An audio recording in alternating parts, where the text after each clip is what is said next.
We're in the Visual and Performing Arts building here at the Laredo College Ford McIntosh campus, and we're in the ceramics room. Is that right, Mary? Yes, sir. Okay. You're here. Mary Provence is in the faculty spotlight. All I know is that you teach art, Mary, but there's so much more to you than that, right? I don't know about what that getting out. Mary, interesting that you teach art, because I wouldn't even know how to teach art, but let's get to know you a little bit first. Okay. You're not just an art professor. You have a lot of hats, right? Well, I think most of us do, right? We teach, but we also practice in our fields, right? So I also do art, but I have been focused a lot on the pedagogical part of what I do more than anything the last year. Okay.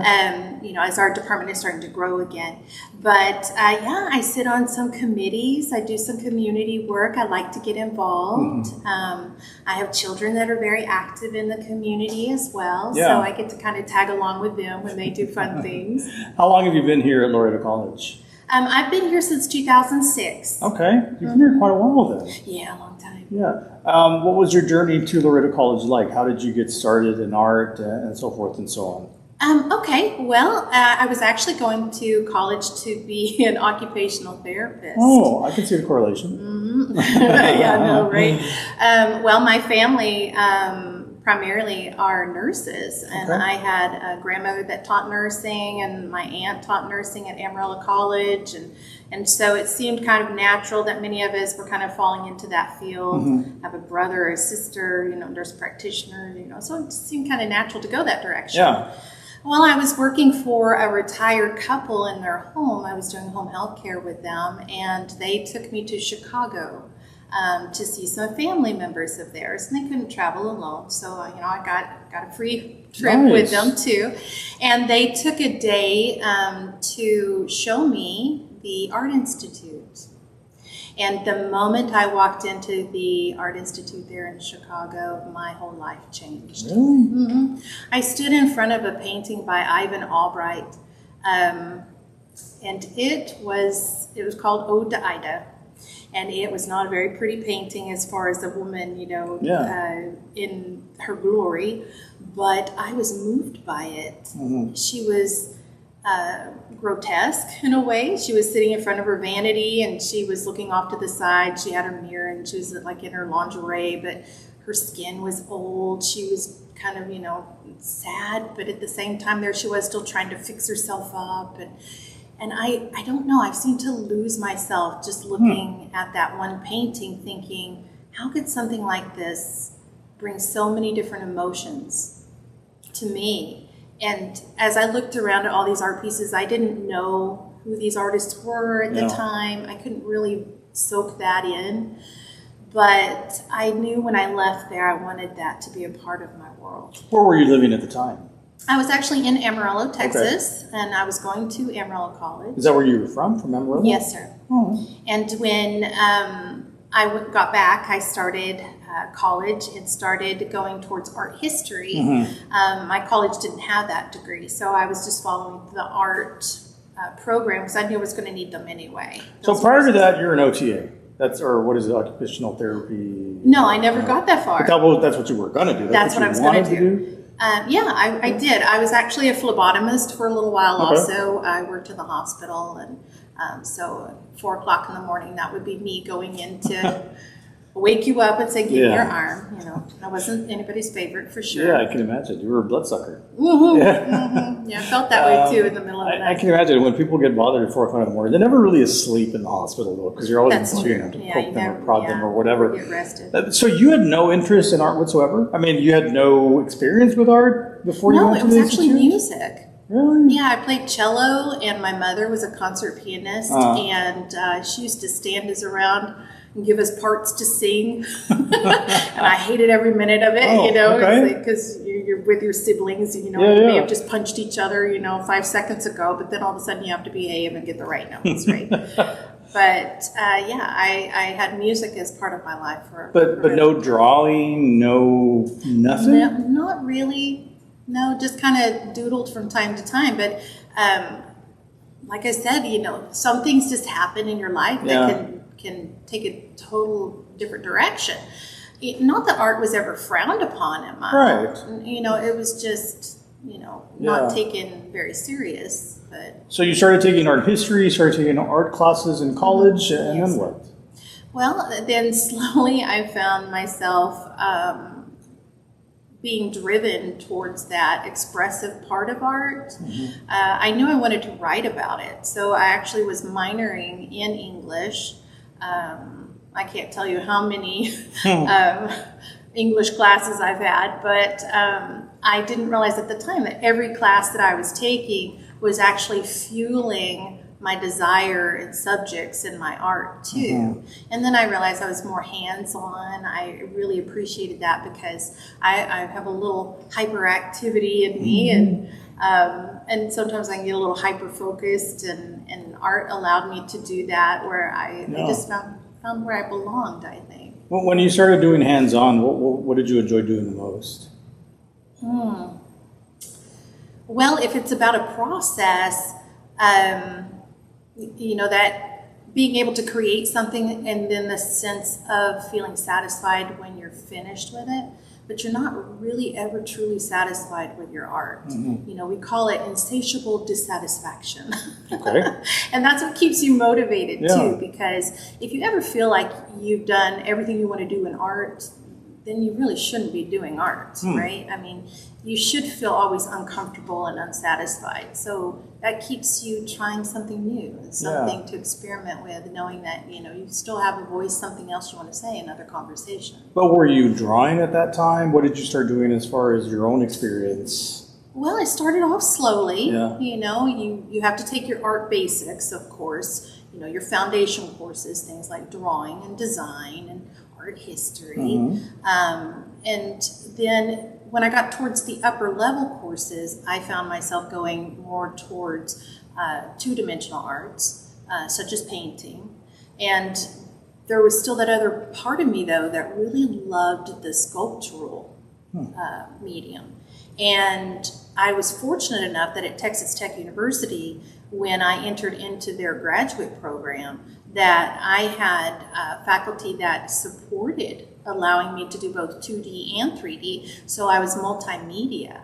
So I had different disciplines and I could bridge over. So I ended up graduating with an emphasis in painting, but a secondary in jewelry design metalsmithing. Oh, wow. And then my minor is art history.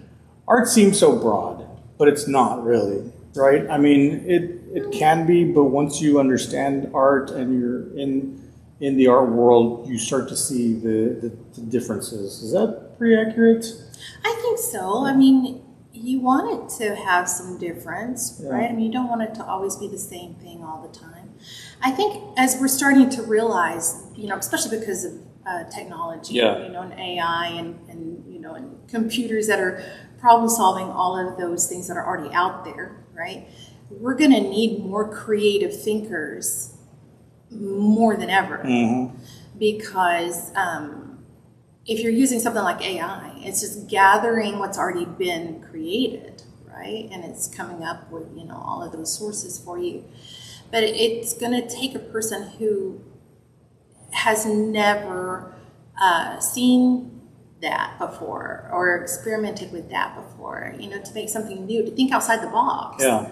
And I think that we're in a wonderful time in history in the arts, because art does this. It kind of, you get a lot of support. It goes up and then it goes down and then it goes up and then it goes down, and that happens in all disciplines in art, from 2D, 3D, and now social media, and of course television and movies, all of those arts. Yeah. And so we've been down here for a little while because we've had some other things going on, in our society, right, politics or whatever, changes in academia, whatever. But now we're starting to see that the arts are coming up again because of the need to have more creatives in our society. We need them there. They have a role to play. And that's where I get to come in. Yeah, and it's a big role. At what point did you realize, I think this is something that I want to teach? Or did you know that all along? I think that's a really good question because it was not my intentions on being a teacher. Okay. And I'm going to tell you, this may surprise you, may surprise whoever's going to watch this, but I actually had a 9th grade education because I dropped out of high school. Oh, wow. Yeah. Okay. And I kind of got into a little trouble, as a teenager, and I didn't think I was smart enough to go to college. Didn't think that was ever going to be a part of my life. And when I started doing healthcare, I was a home health aide, the people that I started working for, he was a retired Methodist minister and his beautiful wife, I worked for them for 6 years. It was like having a support group, people saying, Mary, why are you not going to college? You were smart enough, you're more than capable to do whatever it is you want to do. And then I was thinking, well, how am I going to get to college? How can I afford it? And by that time, I was divorced. I had a child to raise. I was making minimum wage. How do you go to college? I don't even have a high school diploma. What do I do? And when I started to look into, I found out you have to have your GED. You have to have these certain things, to like your TSIs. We didn't call them TSIs. We called them something else at that time. But the scores, to make sure that you're college ready. And I was really kind of surprised that I was college ready. So I had learned everything I needed to know by 9th grade, which is it's kind of interesting. But I always felt like I was left behind by not having all those classes in high school. So I was playing catch up. I was taking all these extra classes that didn't even meet my degree because at the time I could. Now we have a much more narrow pathway. Our students don't get that luxury of taking, another science class or another English or, something for fun. So I've taken archaeology, anthropology, psychology, astronomy for a year. I had 2 semesters. I had Shakespeare for a year. I had children's literature, short story. I just was taking all of these classes because my biggest fear was that I was going to be in a conversation with somebody and not be able to hold my own. Okay. So was that your mentality because you only got to the 9th grade, so you wanted to feel like you could talk to anybody? And so you took so many classes? Well, I didn't feel like I had really good social skills either. So being in school, I was focused on school. Yeah. It wasn't like outside of school. It was like work and school, work and school. So being a teacher was never really in the plans, but then again, college for a while wasn't even in the plans. That's right. So it wasn't until I was at Texas Tech and they offer you a graduate part-time instructor position, as a graduate student, that I was shadowing. I was a teacher's aide for a life drawing class, which is extremely intimidating as it is because you are then going to be given a class to teach people how to draw the human figure later as a graduate part-time instructor. So you can earn money as you're going to school too. I found that I was really enjoying that. And then it made me realize that maybe this is my calling because when I was in my junior college, Amarillo College at the time, in the foundations, you see people that basically don't follow through later with their degrees, right? I mean, or people change along the way, right? I never wanted to feel like a student that I was ever going to teach would ever feel left behind. And whenever I got to Texas Tech, I realized there were certain things that I didn't get to learn at my community college. And little things, but they were important to me because I felt like, I'm so embarrassed. I don't know how to do that. Or I don't know that language. We didn't focus on elements and principles. We did, but it wasn't like in a visual literacy kind of capacity on a day-to-day basis. So I realized then that if I were ever to teach, that I wanted to teach at the foundations level so students could be prepared. So if they transferred off somewhere, that they would never feel like that they didn't have the skill or the knowledge, that all they needed to do was just learn a new medium and see where they were going to go with their art. What was their voice? What were they going to do with it? Yeah. Because art is powerful. It freaks people out. Well, it's so powerful that it changed your whole trajectory just by looking at one piece of art. Yeah, it So that's did. how powerful it is. Yeah. And that's what art's supposed to do. I mean, tell a story or move you in some way, Yeah, shape, or but form. sometimes it's just nice to have it match your sofa too. But what about the banana on the wall, though? That I'm never going to get that. I don't know what that's supposed to do. Let's not go to that crazy stuff. I don't want to put my foot in my mouth and then somebody, go, hey. I know. That was my work. No, I'm Yeah, kidding. I don't want that to happen. Mary, was Laredo College your first stop, or did you teach somewhere else? No, I actually ended up teaching at Texas Tech University. Oh, nice. And my husband at the time interviewed for a position here. Okay. We went to school together. So when a faculty person here, can I name who was here? It was Gary Brown. Okay. Gary Brown, he taught design and drawing and had been here along with other veterans such as Del Short and Eva Solis and Martha Fenstermaker and Mark Johnson. Wow. They were looking for someone to fill the art medals position, and they contacted Texas Tech because Mark Johnson, Gary Brown both went to Texas Tech, and they knew that they were going to have new graduates come out of that program. Yeah. So he applied for that, and we came down here together, and it was beautiful weather. I think it was like 75. You guys, it does happen. Yeah. 75 degrees.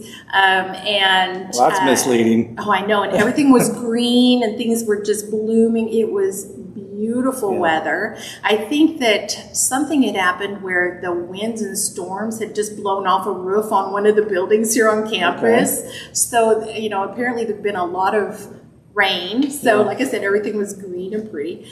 But yeah, that was not a good impression of what you were eventually going to be dealing with. Well, no, it was quite the opposite because Amarillo is extremely windy, right? And Lubbock, where Texas Tech is also very windy. So the wind wasn't even an issue. It was kind of like, oh, well, that's unfortunate. Not a big deal. Sure. And then also there was faculty housing. Now, between my husband and I, at that time, we had 6 children. Mm-hmm. Okay. Losing track. 6 children. Okay. And so it was important to us, that if we moved as a family, that it was going to be for a long period of time, so we don't want to uproot our kids. But we had heard a lot of horrible things about the border. Wow. Right, because I think at that time there had been some news about the cartels and things like that, and no hablo español. Yeah. And still you don't hablo español? Agujero en mi cabeza. Okay. That's all in my head, right? Okay. That's where language learning should be. Okay. All right, I get you. But I do try. Yeah. I can understand quite a bit of it. I mean, I've been here now for almost 20 years, so I can understand it. But speaking it is not, I'm with you. I'm not very good at it. I'm very horrible at it, and it's insulting to the language. What was the first thing that you taught when you got to Laredo College? Well, Mr. Short was the department chair, and they got me as a bonus. So my husband got the job. Yeah. Okay, but they got me as a bonus, and he immediately put me to work. Nice. I had 5 classes. Wow. So I taught art history, a drawing class, life drawing as well. I think I had 2 drawing classes, a drawing painting for non-art majors. So just immediately it was like, put me in. Hit the ground running. Mm-hmm. And I think I was very fortunate because even though I was an adjunct from 2006 to 2008, I was treated like faculty. They were very warm, included me on things like Fun Fest, and that allowed for me to get to know the community. Sure. But when we moved here, and y'all could probably look this up, it was August 10th. It was 113 degrees. Way different from my first impression here, Ruben. Yeah, I believe you. I thought we had moved to Hades. Yeah. I just thought, what have we done? Oh my heavens. And we moved into faculty housing over here on campus. Did nobody warn you? Well, you hear it, but it's always, you already heard all these horrible things anyway. It's like, the weather's the least of your concerns. Air conditioning, whatever. But I have to tell you, I've acclimated now. Sure. But at that time, Yeah. no. So you were living in faculty housing? Was there air conditioning in faculty housing? We didn't have our electricity on yet. Oh, goodness. So Dan McGinnis also lived in faculty housing. He was also somebody who taught here sculpture, and he was across the street, and he let us run an extension cord from his house over to ours so he could at least turn on the air conditioning. And so what do you teach now? Oh gosh, you name it. Really? Does it change every 8 weeks or every semester? Or? Yeah, it does. It does? Yeah. Because our faculty that were here, they retired recently, and so we had a search for faculty. And I understand, that we're going to have some new people coming in very soon. I'm very excited to meet them. I don't know a lot about them yet, so it's always very exciting because I want to know what they're wanting to teach too, and to kind of share the space and let students have all that diversity again. It's going to be exciting. So, but what you teach, again, what do you teach specifically? Okay. Here we go. Okay, I'm ready. Drawing 1 and 2. Okay. Painting 1 and 2. Ceramics 1 and 2. Oh, goodness. Art history 1 and 2. Did I say design? No, you did not. Design 1 and 2. But I have taught jewelry. I have taught live drawing. We haven't been offering those courses. Not all of them at the same time, right? It just depends. Well, yes. Like I said, this past year has been a little overwhelming. Right. So I also do like the honors art appreciations, and so dual credits come in. And the minute duals come in at early college, you have to accommodate that as well too. So one semester I found myself at 4 different campuses, plus teaching multiple disciplines of painting, ceramics, and drawing and design. So some in one semester. So does the average student have to take an art class? Is it part of the core curriculum? They don't have to choose art. They could do music or dance, but it's part of the creative arts they need to take. Oh, so Yeah, it's part of our core curriculum here. And do you get a lot of interest in art? Yes, I do. Really? Yeah. I think sometimes, though, when they take art appreciation, I think they think it's going to be an easy class. I think there's a misunderstanding on that because it's art, right? Yeah. And it should be fun. How difficult could it be, right? Yeah, it's like glue sticks and, glitter, right? Yeah. No, because I think art appreciation is one of the hardest courses to take because it's a crash course in the world of art. So just in the first third of the class, you're trying to establish what art is and what the potential is, trying to define it, and all of the literacy that goes along with it, with elements and principles, and how you are the audience viewing, and you find yourself like internalizing, and it's almost like therapy in a way for people to say, wow, I didn't realize I was so affected by that color or that texture or that, the potential of something that I couldn't stand to look at before, could be thought-provoking and profound for another individual. There's a kind of empathy that is gained along the course that is beyond just learning vocabulary words. They don't get any hands-on unless we have like extra time. We try to work it into the curriculum, but for the most part, it's just learning a whole other language. Is that difficult to teach art appreciation? Is it a lot of lecturing? I mean, since it's not hands-on. It's lecture heavy. Sure. Absolutely. That's got to be difficult, especially today. When you have multiple sections, I think you kind of get a little confused. Like, well, did I just say that? Yeah. Did I tell y'all about that already? that sometimes is mentally grueling, but. I try to take some downtime, to myself. Somebody asked me the other day, like, what is my hobby? And I couldn't answer that because what I do for my job, it's most people's hobby. It's like. Well, I won't ask you that question. That might have been a question I would have asked you, but it makes sense. This is. Yeah, I mean, But are you this person outside of work? When I'm outside of work, okay, now you may laugh, okay, but whenever I am at home and if I do have time to read, I read science books. Okay. I know. I'm so fascinated with quantum physics and the way that the universe works. And if I could have done the math, if I could have wrapped my mind around that, I probably would have gone into to be an astrophysicist. But I couldn't comprehend a lot of that, astronomical units and and the theory of this instead of it being factual, it's like, okay. And then it would be disproved and, so. Well, for someone who is so concerned about being well-rounded, you've become very well-rounded. I like that you think I'm well. I mean, you sure make it sound like it. I believe it. No, I think that's great. If I'm selling it, yay. I believe it. Okay. You're doing a good sales job. Oh, no, I'm a lifetime learner, I think. I like learning about what our other faculty do too, because we don't get a chance to interact very often. We have convocation, we have in-service, or we have committee work that we do together. But for the most part, we don't get an opportunity to really enjoy each other's disciplines the way that we could. But talk about your time here at Laredo College. How would you describe it, I guess? Oh, goodness. What's been my life? Yeah. I absolutely love being here. I have moments, of course, like most people do in their jobs, like if there's a lot of changes, it's hard to grasp.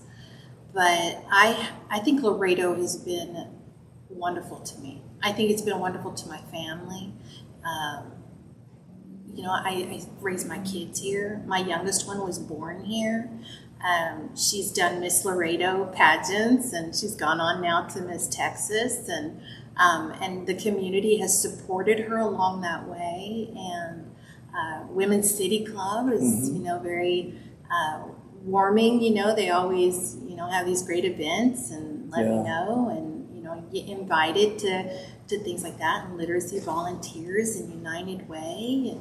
And then, of course, the school districts. Oh, my goodness, what an amazing group of individuals. And I didn't value or appreciate that until I was actually doing dual credit in early college, Even though my kids were going through the school districts, as a parent, it's different. But when you start, going into the class, and you're getting to converse with the facilitators and with the administrators, and you see everything that they really do. I'm so fortunate. So my time here in Laredo has been positive. It's had hard times too. Yeah. I mean, that's personal things. I mean, marriage, divorce, and. Well, you've been here almost 20 years. That's life. There's going to be ups and downs and weeds and Absolutely. beds. Mary, I can't get into art with you because I know nothing about art. Well, that's when you need to come take my class. I know, I may have to. Yeah, come take art history. It's easier. I can't even do stick figures. I have zero artistic talent in my body. Oh, see, that's good because seriously, that's what keeps me employed. Okay. Right? I'll have to consider it. Final thoughts. What do you see happening for you in the next several years? Are you going to stick around here? Yeah, I would like to end up retiring here. Nice. I'm hoping that happens. I don't plan to retire anytime soon. I still feel kind of like a baby. So you'll be here for a while. Oh yeah, God willing. God willing. What message would you have for your students or your prospective students that they may see Mary Provence when they get their schedule? What do you want them to know? Don't read take what you read on, I think it's Corsical. And what's that other one? Rate My Professor. Oh, don't believe that. Everything you read. Where's the camera? Don't right believe here. everything you read. Okay. But well, because I've had like really strange comments, Sure. and those that are unhappy are always the ones that like to post. I think in general we shouldn't believe anything we read on social media anymore or any sort of review. It's just it's useless. You can't blame them. I did the same thing. It's like, what's that teacher like? Yeah. So what do you want them to know about Mary Provence? Well, it's not out there. come to class, right? Participate, turn your work in on time. If something's going to happen, make prior arrangements. Because I think probably, I have a little pet peeve I like to share. Yeah. This doesn't really affect you guys, students, but when I'm lecturing and somebody from the outside comes in and interrupts while I'm lecturing, I lose it. I'm like, what are you doing? Why are you asking me where so-and-so's office is? Why, and it's a simple question, and it took me a while to kind of self-evaluate, what is that? Why? That's so stupid. Why do I get so mad about that? Right? Because it's like Yosemite Sam. I don't know if y'all know who that is, but, just jumping up and down, smoke coming off my head, and it just puts me in such a bad mood. I think it's because it takes me so long to get everybody's attention.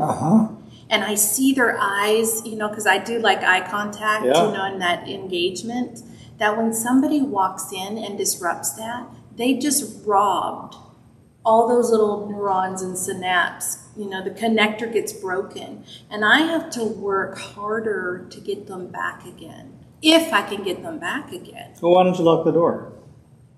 Well, I don't like to lock students out if they're running late.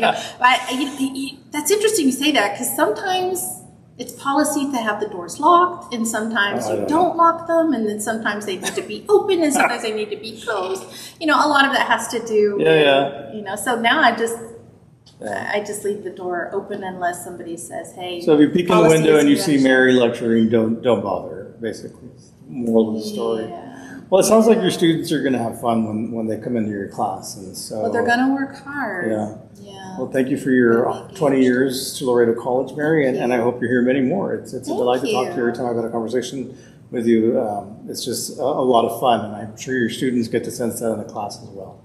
So, that's very kind of you to say. I know I can rub people the wrong way, though. Absolutely. I wouldn't worry about that. Well, I have a tendency to ramble. I don't see how, but that's okay. Mary, thank you for your time. It was a pleasure talking to you. Thank you. This is such a pleasure. It's been such an honor to be highlighted, because there's so many wonderful faculty, and just to be able to have that little moment of spotlight. It's like a pat on the back. I had to come over here and talk to you because it's very nice. You're all about art, and we love you. So thank you, Mary. Thank you. I appreciate it. Bye, guys.